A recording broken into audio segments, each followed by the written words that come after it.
জেনে, আমি তো সবসময় তোকে গল্প বলি, আজ না হয় তুই আমাকে বল। কি গল্প বলি তোকে বলতো?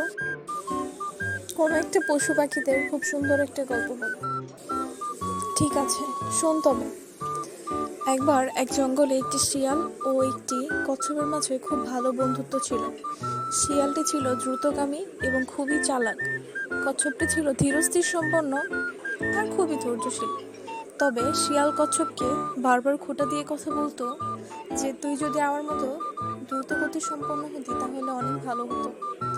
তখন কচ্ছপটি বলতো, দ্রুতগতি সব কিছু নয়, বুদ্ধি আর ধৈর্যশীল থাকলে সব কঠিন পরিস্থিতিতেই সফলতা অর্জন করা যায়।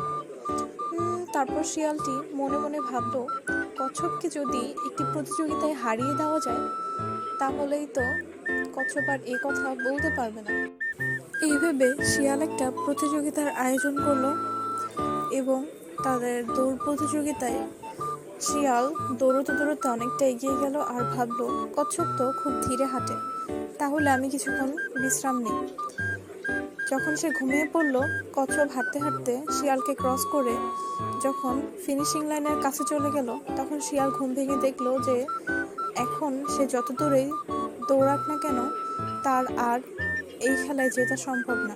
তারপর শিয়াল বুঝতে পারলো যে হ্যাঁ, ধৈর্যশীল আর অধ্যবসায়ী আমাদেরকে সব কঠিন পরিস্থিতিতে মোকাবেলায় সাহায্য করে।